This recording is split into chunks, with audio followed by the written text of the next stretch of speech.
பால் கிடைக்கும். ஆமென். அத சொல்லுங்களேன். ஆமென். உங்க பிள்ளை சும்மா கடந்த பால் குடிப்பாங்களா? மருத பிள்ளைக்கு கொடுக்க மாட்டாங்க. அப்படிதானே? அதான் அழகும். பிள்ளை விட்டா அது வேற. இயற்கையா வசிக்கும். இயற்கையா வசிக்கும். ஆனா உடல்ல சேரும். அப்போ நம்ம பசியோட வேதனையை யாருக்கு சொல்லணும்? முதலாவது யாருக்கு சொல்லணும்? ஹலோ, என்னோட சவுண்டே சமாதானம். ஹalleluya, ஹalleluya, ஹalleluya, ஹalleluya. அவர் என் நினைப்பா இருக்கிறார். ஆமென். ரொம்ப ஓவரா கத்துற கொஞ்சம் அமைதியா கத்துனாங்க. அவங்க சொன்னாங்க 12:30 மணிக்கு மேலதான் கரெக்டே ஒரு பாஸ்டர் சொன்னாங்க. அவர் நம்ம நினைப்பா இருக்கிறார். என் பிள்ளைகள் கொஞ்சம் இன்னைக்கு என்ன கூப்பிட்டாங்க. அவரை கூப்பிட எவ்வளவு ஆசீர்வாதம் பண்ணுங்க. ஆமென். அப்பாற்பட்ட காரியத்தை செய்கிறது. கரண்ட் வந்துச்சு. இன்னைக்கு நல்லா ஃபேனோட இருக்கு. ஏத்தி கூத்துறமா வீடு மாதிரி இருக்கும். பாருங்களேன், அவரை கூப்பிட்டாங்க. ஆமென். இதுதான் அதிசயம். இதுதான் அதிசயம். உண்மையாய் கூப்பிடுவது அதிசயமான காரியத்தை அவர் செய்கிறார். ஹalleluya, ஹalleluya. அப்பாற்பட்ட காரியத்தை செய்கிறது. யாவேஸ் எல்லாத்தையும் இருந்தான். ஆனா அவனுடைய துக்கத்தை மாற்ற முதலாவது ஆண்டவர் அறிந்து கொண்டான். என்னை ஆசீர்வதிங்க. இப்போ யூத கோத்திரத்துல அவன் ஆசீர்வதிக்கப்பட்டான். ஹலோ, நீங்க ஆசீர்வதிக்கப்பட்டிருக்கீங்க. ஆமென். பிரதர், ஆமென். நம்புறீங்களா? ஆமென்.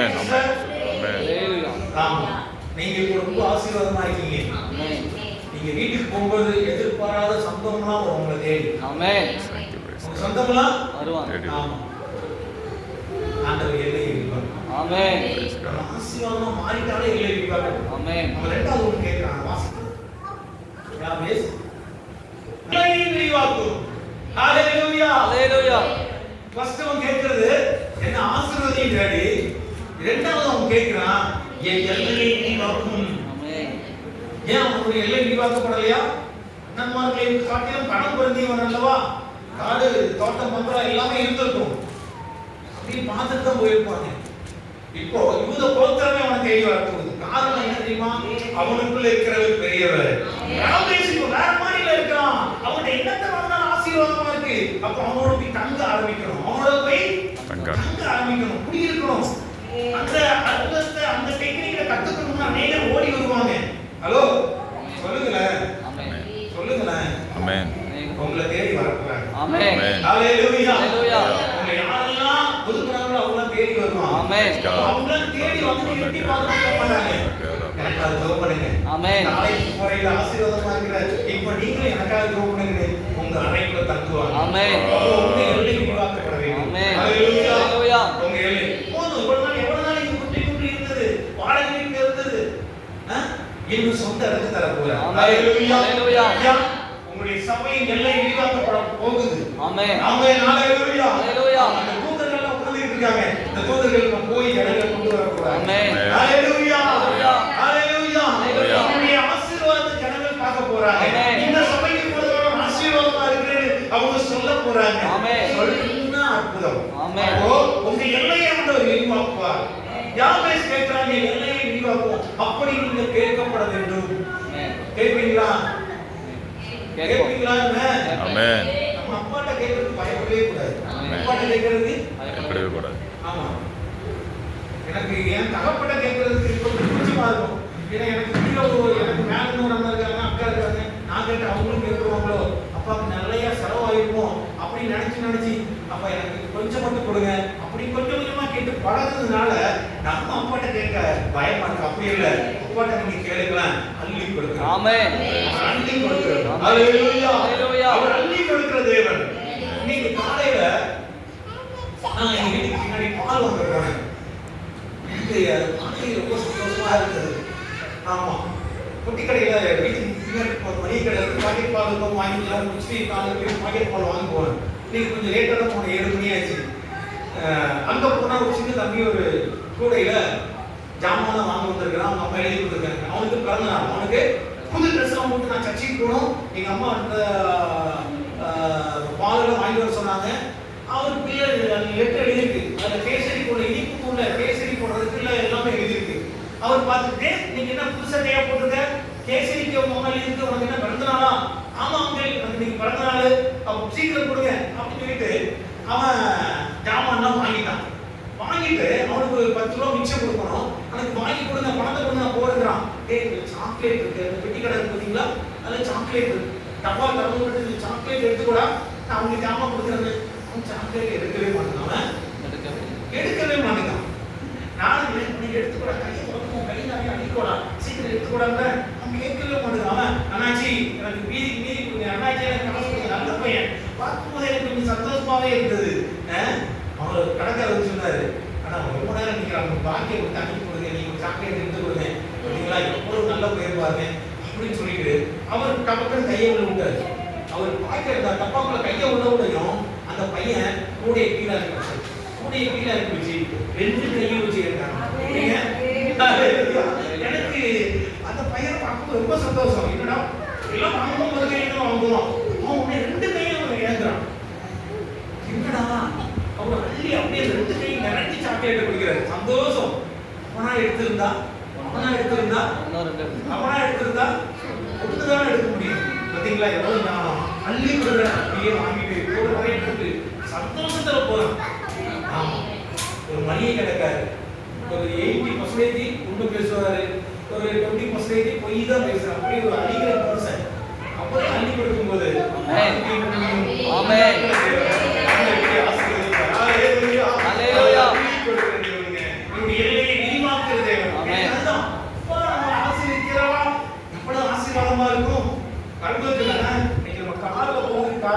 அப்பா கூட கேட்டு பாருங்க. முந்தானே விரிச்சு காட்டுங்க, ஆசீர்வாதம் நிரம்பி கொண்டே விரிச்சு காட்டுங்க. அப்பாட்ட ஆசீர்வாதம் நிரம்பி கொண்டே இருக்கும். நம்ம தள்ளப்பட்டவங்க, நம்ம ஒதுக்கப்பட்டவங்க, நம்ம ஒதுங்கி இருந்துதான் நம்ம ஒதுக்கிட்டாங்க, நம்மள சிறுபான்மையிலே சொல்லி ஒதுக்கிட்டாங்க. நம்ம பெரும்பான்மையிலே ஹல்லேலூயா நம்ம உயர்த்தப்பட்டவங்க, நம்ம ஆசீர்வதிக்கப்பட்டவங்க. நீங்க உங்களுடைய கரத்தை ஆண்டவருக்கு காட்டுங்க. ஆண்டவருக்கு காட்டா போதும், அவர் மேலே மேலே மேலே போவார். கழுக அவ்வளவு பெரிய ஈகல் இருக்கும். அந்த ஈகலை கொத்துறதுக்கு ஒன்னே ஒண்ணுதான் அதிகாரம் ஆண்டவர் கொடுத்திருக்காரு. காக்கா கருப்பா இருக்கும், அது மட்டும் தான் ஈகலை மேல உட்கார்ந்து கொத்த ஆரம்பிக்கும். பார்க்க கொத்தும். அதை விட்டுக்கிட்டே தான் இருக்கும். அது விட்டுக்கிட்டே தான் இருக்கும். திருப்பி சொன்னா திருப்பி கொத்திடும். ஆனா அதை கொத்தாது, அது கொத்தாது. அதை விட்டுக்கிட்டே தான் இருக்கும். ஆனா என்ன பண்ணு தெரியுமா, அது மேல மேல மேல போய்கிட்டே இருக்கு. எத்தனை கொத்தினாலும் நான் மேல வந்துட்டே தான் இருக்கேன். சொல்லுங்களேன், நான் பிசாசு நம்ம எத்தனை கொத்தினாலும் நான் ஆண்டவரோடு இணைஞ்சு கொண்டே இருப்பேன், அவரோடு ஒட்டி கொண்டே இருப்பேன். நீங்க மேல போக போக போக கழுகு மேல போகும், காக்காவால காத்து தாங்க முடியாது. ஆட்டோமேட்டிக்கா என்ன பண்ணும், ஆட்டோமேட்டிக்கா கீழே விழுந்துரும். ஆமா, நம்ம கழுகு. சொல்லுங்களேன், நீங்க உயர உயர உயர ஆட்டோமேட்டிக்கா கீழே போயிட்டே இருப்பாங்க. பயப்பட தேவையில்லை. சொல்லுங்க, பயப்பட தேவையில்லை. அப்போ ஆண்டவர்கிட்ட கேட்கணும், என் எல்லையை விரிவாக்கும் ஆண்டவரே, இப்போ என்னை ஆசீர்வதிச்சிட்டீங்க, நான் சுகமா இருக்கிறேன், நான் பலனா இருக்கிறேன், என்னுடைய சுகத்தை, என்னுடைய ஆசீர்வாதத்தை பார்க்க என்னுடைய கோத்திரமே வரும். ஆமென். யூத கோத்திரமே ஆசீர்வாதத்தை பார்க்க வரும். யாபேஸ் அப்படிதான் கேட்கிறான். கோத்திரம் யூத கோத்திரத்தை உயர்த்துறத பார்க்க வராங்க. இவனை பார்த்தவங்க ஆச்சரியப்படணும்னா இங்க வந்து தங்கணும், இங்க வந்து தங்கணும். இந்த இடம் பார்த்தா இன்னும் எல்லையை விரிவாக்கும். எவ்வளவு ஞானமா கேட்கிறான் பாருங்களேன். ஃபர்ஸ்ட் என்ன கேட்டாங்க, ஆசீர்வதிச்சாரு. ஆசீர்வாதம் பொங்கி பொங்கி பொங்கி நிறைஞ்சு வழியும். அப்போ அந்த ஆசீர்வாதத்தை பார்க்க ஜனங்கள் வருவாங்க. ஆசீர்வாதத்தை வைக்க இடம் வேணும்னா எல்லையை விரிவாக்கப்பட வேண்டும். உங்களுடைய எல்லை விரிவாக்கப்பட வேண்டும். ஹல்லேலூயா. உங்களுடைய எல்லை விரிவாக்கப்பட வேண்டும் என்றால் நீங்க ஆண்டவருடைய சமூகத்துல பொறுத்துணையில உண்மையா, நீங்க சொன்ன பொறுத்துணையில ஜெபத்துல ஜனவரி மாசம் நீங்க சொன்ன ஜெபம், ஆண்டவரே புது வருஷம் நான் இந்த மாதத்துல இருந்து இவ்வளவு நேரம் ஜெபம் பண்ணுவேன், இவ்வளவு நேரம் ஜெபம் பண்ணுவேன். பொறுத்தனை பண்ணீங்கல்ல, பொறுத்தனை பண்ணீங்களா இல்லையா? ஏன் ஜெபம் குறைஞ்சது? இன்னைக்கு ஜெபம் பண்ணீங்களா? கொஞ்சம் கஷ்டமா இருக்கும். ஆனா ஜெபிக்கணும், நம்மள புதுப்பிக்கணும். நம்மள ஆண்டவர் தான் சொல்ல சொன்னார், புதுப்பிச்சுக்கணும். நீங்க புதுமையாய் மாறணும். ஆண்டவருடைய சமூகத்துல ஜெபிக்க கற்றுக்கணும். இரண்டாவது வேதம் வாசிக்கணும். நேரத்தை இதுக்கு எல்லையை கொஞ்சம் அதிகப்படுத்திக்கணும். வேதம் வாசிக்கணும், அதிகாரம் வாசிக்கணும், ஜனவரி மாசம் வாக்கு கொடுத்தோம்ல, கொடுத்தீங்களா இல்லையா? ஓ, எங்க சபையில ஒரு பொருத்தம் எடுத்துக்கோங்க. ஒரு எங்க பாஸ்டர் தம்பி பொருத்தம் எடுத்துக்கோ, இத்தனை அதிகாரம் வாசிப்பேன், அதை நீ மனசுல வச்சு பொருத்தம் பண்ணிக்கோ, நீ ஆசீர்வாதமா இருப்ப. ஒரு அதிகாரத்துக்கு ஒரு ஆசீர்வாதம், 10 அதிகாரத்துக்கு 10 ஆசீர்வாதத்தை எங்க பாஸ்டர் இந்த சண்டே கிளாஸ்ல சொல்லி தருவாங்க. காரணம் வேதத்துல என்ன இருக்கு தெரியுமா? முத்துக்கள், விளையாடப்பட்ட முத்துக்கள். இந்த முத்துக்களோடு நீங்க தினம் பார்த்து பாருங்களேன், நீங்களும் முத்தாய் பாருவீங்க. ஆமென். சண்டே கிளாஸ்ல கூட ஒரு பாடல் சொல்லி தருவாங்க.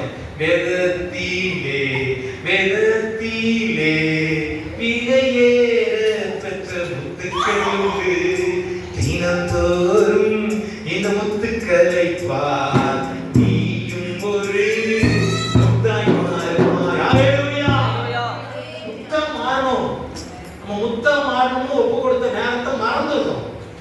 இருளுக்குள்ள நம்ம தூங்கிடுறோம். தூங்குறோம்னா நம்முடைய வாழ்க்கை எப்படி இருக்கும்? கண்ணை மூடா இருட்டாது, வாழ்க்கை இருட்டா மாறிடும். கண்ணை விழிக்கணும், வேதத்தை பார்க்கணும். ஹalleluya. முத்துக்களாய் மாறுவீங்க. இன்னைக்கு இந்த பலிபீடத்தில் நிக்கிறதுக்கு காரணம் தெரியுமா? அவரோடு இணைந்து இருக்கிறதுனால, இந்த வேதத்தோடு இணைந்து இருக்கிறதுனால, வேதம் உங்களுக்குள்ள இருக்கிறதுனால. ஹalleluya. ஹalleluya. வேதத்தோடு இணைச்சு பாருங்க, அதற்கு நேரத்தை அதிகப்படுத்தி பாருங்க. அந்த வார்த்தை உங்களோடு பேசுங்க. அந்த வார்த்தையில வல்லமை இருக்கு. அந்த வார்த்தையில இந்த வார்த்தையில சுகம் இருக்கு. ஆமென். இந்த வார்த்தையில அதிசயம் இருக்கு. ஆமென். இந்த வார்த்தையில நன்மைகள் இருக்கு. ஆமென். இழந்து போனதை திரும்ப கொடுக்கிற வல்லமை அந்த வார்த்தையில. ஆமென். ஹalleluya. ஹalleluya. ஹalleluya. ஹalleluya. என்னுடைய எல்லை ரொம்ப நாளா விரிவடையவே இல்லை. ரொம்ப நாளா ஆமா தெரியல. ஆண்டவர் ஒரு வார்த்தையை சொல்றாரு, இதுல சாட்சி சொல்ற பாருங்க. ரொம்ப நாளா விரிவடையவே இல்லை. ரொம்ப நாளா விரிவடையவே இல்லை. ஆமா. திருமணமாகி 5 வருடம் மரணனா இருந்தேன். எனக்கு பட்ட பேரு சொல்லுங்களேன். உங்க அண்ணன் பெரிய சபை வச்சிருக்கிறாங்க, உங்க சபைக்கு வரவங்களுக்குலாம் அற்புதம் நடக்குது, குழந்தை பிறக்குது. நீயும் ஊழியக்காரனால உனக்கு மட்டும் ஏன் குழந்தை பிறக்கல? எல்லாத்தையும் ஏமாத்துற, எல்லாத்தையும் நீ ஒரு ஏமாத்துக்காரன், நீ ஒரு ஜனங்களை வஞ்சிக்கிறவன், நீ ஒரு மறந்து பேர். இப்படிதான் என் கூட இருக்கிறவங்களா பேசினாங்க, இப்படிதான் என்ன அவமானப்படுத்தினாங்க. தகப்பன ஆக முடியாதுன்னு டாக்டர்கள் சொல்றாங்க. திருமணமாகி முதல் வருஷம் என்னப்பா நீங்க சந்தோஷமா இருக்கீங்கன்னு கேட்ட ஜனங்கள் 1 வருஷம் கழிச்சதுக்கு அப்புறம் என்னப்பா ஏதாவது பூச்சி கொடுத்தா குழந்தை இருக்கா அப்படின்னு கேட்பாங்க. எப்படிதான் கேட்பாங்க? வரும். காரணம் அக்கா பொண்ணை கட்டினதுனால டாக்டர்கள் ஒரே பிளட் ஒரே அழும், குழந்தை பையன் கொஞ்சம் கம்மியா தான் இருக்கும், குறையா இருக்கும், இப்படியே சொல்றாங்க. அவங்க சொன்ன மாதிரியே 3 வருஷம் கழிச்சு கன்சீவ் ஆனாங்க. குறையா பிறந்து இறந்தும் போச்சு. குறையா பிறந்து என்ன ஆண்டவரே, ஜனங்கள் சொல்றது என் வாழ்க்கையில் நடக்குமா? நாங்க உங்களுடைய பிள்ளைகள் தானே, இயேசு நல்லவர்னு அனைவருக்கு சொல்றீங்க, என் வாழ்க்கையில ஏன் மட்டும் இப்படி ஒரு காரியம்? டாக்டர்கள் சொல்றாங்க, தம்பி ஒரே பிளட் ஒரே அணு, என்ன டெஸ்ட் எடுத்தாலும் ஒரே மாதிரி இருக்கு, குறையா இருக்கும், 3 மாதம் இருக்கும். கன்சீவாங்க 8 மாசத்துல ஆபரேஷன், 6 மாசத்துல ஆபரேஷன் ஆகும். இப்படியே இருந்தது. அப்பதான் ஆண்டவருடைய சமூகத்தில் அமர்ந்திருந்தேன். ஆனால் வாழ்க்கையில அற்புதமான காரியம் செஞ்ச தெய்வம் ஏன் என் வாழ்க்கையில செய்ய மாட்டேங்கிறா? எத்தனையோ வருஷத்துக்கு முன்னாடி உள்ள இந்த வார்த்தை என்னோட பேச ஆரம்பிச்சது. 1 சாமுவேல் அந்த 1வது அதிகாரத்துல இருந்து வாசிக்க ஆரம்பிச்சேன். அண்ணாவுடைய வாழ்க்கையில அடைக்கப்பட்ட கற்பத்தை திறந்தீங்கள, அப்போ என்ன பண்ணா பலிபீடத்துல போய் கண்ணீர் சிந்தினான், பலிபீடத்துல போய் அழ ஆரம்பிச்சா. யூத கோத்திரத்தின்படி 10 வருஷம் குழந்தை இல்லாட்ட ஒன்னாதான் வாழணும். 10 வருஷம் குழந்தை இல்லாட்டாலும் ஆமா அவங்களுடைய கலாச்சாரம் குழந்தை இல்லாட்டாலும் 10 வருஷம் ஒன்னா வாழணும். மனைவியா பார்த்து எனக்கு 10 வருஷத்துக்கு கழிச்சு சந்ததி வராது, நீ ஒரு பிள்ளையை கட்டிக்கோ அப்படின்னா தான் கட்டி வைப்பாங்க. அப்படிதான் வாங்க. அப்போ உள்ள அரசாங்கம் அப்படி இருந்திருக்கு. அப்போ இன்னைக்கு ஒரு 6 மாசத்துல குழந்தை தள்ளி விட்டு அடுத்த பிள்ளையை சேர்த்துக்கிறாங்க, பேரண்ட்ஸே சேர்த்து வைக்கிறாங்க. அப்படிதான் இல்லையா? ஆமா. ஆனா அதே காட்டில் அப்பா ஆமென். அவரு எனக்கும் உள்ள விநாயகருக்கும் ஒருத்தியை வச்சிருக்காரு. அந்த விநாயகரோட ஆசீர்வாதமா இருக்கும். ஆமென். திருட்டு விநாயகரோட ஆசீர்வதிக்கப்படாது. ஆமென். என்னுடைய விநாயகருக்கு ஆசீர்வதியும் ஆண்டவரே. ஆண்டவர்கிட்ட கேட்க ஆரம்பிச்சேன். அப்பொழுதுதான் ஏசாயா எழுதின புத்தகம் 61வது அதிகாரம் 7வது வசனம், வெட்கத்துக்கு பதிலாக இரட்டப்படியான நன்மையை பெருமாய் என்று அந்த வார்த்தை அந்த வார்த்தையை சொல்லி நான் ஜெபிக்க ஆரம்பிக்கிறேன். ஹalleluya. ஹalleluya. ஆண்டவரே, நானும் ஊழியக்காரனா சுற்றி செல்ற தேசம் பட்டணம் முழுவதும் போறேன், என் வாழ்க்கையில் அற்புதம் இல்லையே, ஒண்ணு செய்யுங்க. நம்ம ஒரு இடத்துல வேலை பார்த்துட்டு தான் ஊழியம் செய்யறாரு. எப்படி இருக்கும், வேலை பார்க்குற இடத்துல அவமானப்படுத்துவாங்க. என் மனைவி ஒரு இடத்துல வேலை செய்யறாங்க, அவங்களும் அவமானம். 2 பேரும் இரவு வந்து அழுவோம், இல்லையா ஆகுது இப்படியே இருக்கு, அழுது கொண்டே இருக்கும். ஆண்டவர் மறுபடி 5வது வருடம் அவங்க கன்சீவ் ஆனாங்க. 5வது வருடம் கன்சீவ் ஆனாங்க. 4வது வருடம் கன்சீவ் ஆகி அந்த 9 மாசத்துல நிறைய டெலிவரி ஆகி இறந்து போச்சு. 5 வருஷம் போறோம், டாக்டர் எடுக்க மாட்டாங்க. எத்தனை முறை ஆனாலும் நீங்க இப்படியே தான் இருப்பீங்களா? முரட்டு ஆட்கள், எத்தனை மணி ஆட்கள், மோசமான ஆட்கள், எங்களுக்கு பயமா இருக்கு, நீங்க ஒரு ஊருக்கே போங்க. நான் ஆண்டவர்கிட்ட பொருத்தனை பண்ணியிருக்கேன். ஆண்டவரே, தகப்பனாகாம நான் தூத்துக்குடி போக மாட்டேன், தகப்பனாகாம தூத்துக்குடிக்கு போக மாட்டேன், உங்களுடைய மகனா நான் போவோம். அப்படியாட்டு நான் இந்த கோயம்புத்தூர்லேயே வாழ்றோம் அப்படின்னு ஒரு பொருத்தனை அப்பாட்ட நானும் வந்து சண்டை போட்டு ஜெபம் பண்ணிட்டு இருக்கிறேன். அவர் ஜெபத்தை கேட்கறது சாய்பாபா காலனி அந்த டாக்டர் எடுக்கவே மாட்டாங்க. இப்படியே சொல்றோம், மறுபடியும் எடுத்தாங்க. எடுத்து அந்த கரெக்டான நேரத்துல, டெலிவரி நேரத்துல அவங்க தம்பி அப்படி இடமோ எழுதி பார்க்கறாங்க, பயன்படுத்திட்டு டெலிவரி பண்றாங்க. தம்பி, உங்க ஆண்டவர் உண்மை உள்ளவர். ஒரே சொல்ல 2 ஆண்டவருடைய டபுள் ஆசீர்வாதம். அங்கேந்துக்கு முன்னால இந்த உலகம் சிறுசுதான், அந்த வானத்தை போல உங்க மனசு பெருசுதான். என் நினைப்பாவே இருப்பவரே இயேசுயா, உம்மை நினைச்சாலே சொல்லுவையா. உங்க அன்புக்கு முன்னால இந்த உலகம் சிறுசுதான், அந்த வானத்தை போல உங்க மனசு பெருசுதான். அல்லேலூயா. அவர் பெரிய மனசுக்காரர்மா. ஆபிரகாம் திருமணம் ஆகி 79 வருஷம் வயசுல அவர் கூப்பிட்டு காட்டுறாருப்பா, நீ வா, நான் சொல்ற இடத்துக்கு போ. போங்க ஆண்டவரே, எனக்கு ஒண்ணுமே இல்லை, நான் வந்து என்ன பண்ண போறேன், நான் வந்து எங்கே போய் கூப்பிடுறீங்க, இந்த வீட்டுல நான் ரொம்ப சொகுசா இருக்கிறேன், குழந்தையே இல்லாட்டாலும் எங்க அப்பா அம்மா எனக்கு நல்ல வீடு கட்டி கொடுத்துருக்காங்க, நான் சொகுசா இருக்கிறேன்.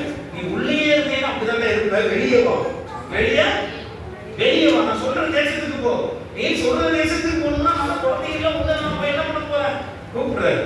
வானத்தை பாரு. இப்போ இந்த வானத்தை அப்படிதானே சொன்னாரு, சொல்லுங்களேன்.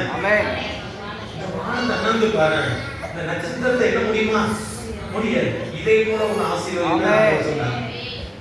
இன்னைக்கு நீங்களும் நான் யார் போத்துறோம் சொல்லுங்க, நீங்க யார் போத்துறோம்? பசங்க யார் போத்துறோம்? ஆபிரகாமின் சந்ததிகள். ஹalleluya. ஆபிரகாமுக்கு சந்ததியே இல்ல, இன்னைக்கு உலகம் முழுவதும் அவருடைய சந்ததியாக ஆண்டவர் வந்திருக்கிறார். நான் நெஞ்சு தட்டி சொல்றேன், ஆபிரகாமின் சந்ததி. ஹalleluya. அவருக்கு முன்னால இந்த உலகம் சிறுசுதான், அந்த